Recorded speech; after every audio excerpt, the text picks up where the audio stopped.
If you were a budding computer engineer, you'd jump at the chance to work one-on-one with Larry Page, Steve Jobs, or Bill Gates. The next generation of hip-hop artists at NYU's Clive Davis School of Recorded Music have their equivalent and that chance thanks to super producer Swizz Beatz. He's giving hands-on instruction for free to the next generation of musicians and producers. How everybody doing today? Swizz Beatz is a Grammy Award-winning hip-hop producer who has collaborated with artists such as Jay-Z, Mary J. Blige, Lenny Kravitz, and numerous others. Now, students at NYU's Clive Davis Department of Recorded Music have one-on-one access. Swizz Beatz is the school's first producer in residence. A key part of our program is really merging the business world with the academic world so that our kids are prepared for the music industry by the time they graduate. Swizz Beatz broke into the music business when he was 18. Since then, his work has resulted in hundreds of millions of records sold. He's also a DJ, a rapper, a painter, and a clothing designer. He's developing shoes with Christian Louboutin, watches with Audemars Piguet, cars with Aston Martin, and his exclusive collection of limited edition Reebok sneakers sold out within 10 minutes of going on sale in the U.S. I'm hearing you grow. You like it? Yeah.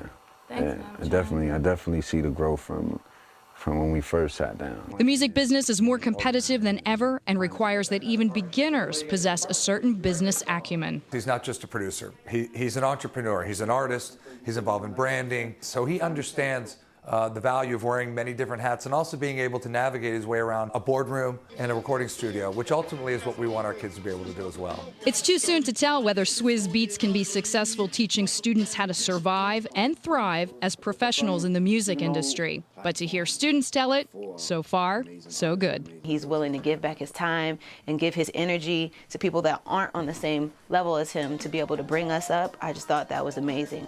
Earlier, I sat down with the super producer and I asked him how artists can thrive in an iTunes era where consumers don't have to buy an entire album to get the 2 or 3 songs they really want. Swizz Beatz shared some of his strategic insights with me, also told me about how he's passing along what he has learned to students at NYU's Clive Davis School. The students are super passionate.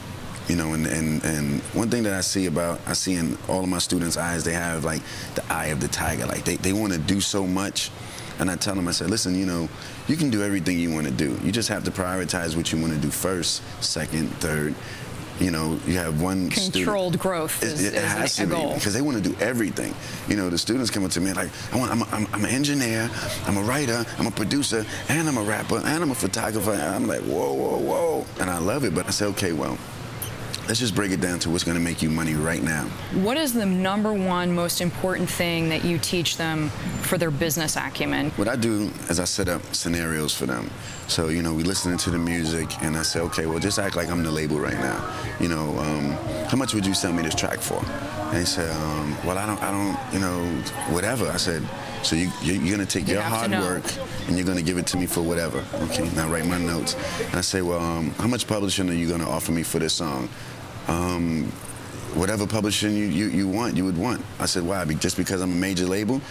I mean, yeah, it's my opportunity to get in the door. I said, okay, I'll write that down. The role playing is great because it puts them on the spot quite rightly in a friendly environment. Absolutely, but then I also show them by them giving up everything, the door that they thought they got in, they never got in. The business has changed a lot even since you started. Oh, yes. Is technology the #1 overarching change that you would say from when you started to now?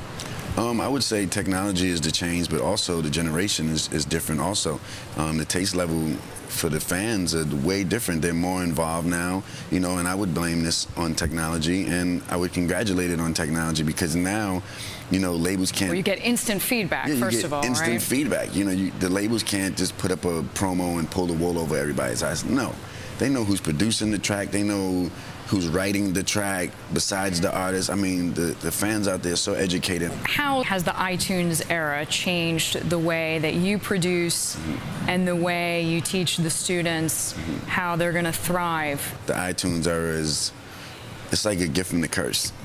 You know, it's like, okay, you have this machine that's supporting the music, but you also have this machine that let people pick They pick and choose. They pick and choose, which is a good thing. It should force artists to make better records, you would think. But then it ends up becoming a single-driven market instead of an album-driven market, and it doesn't affect what I do because I make singles, and when I produce on albums, I at least try to have 2 singles on that album. What about the Monster Mondays? What is the business model like to give the music away for free once a week? When you put out quality, people understand that there's more quality to come.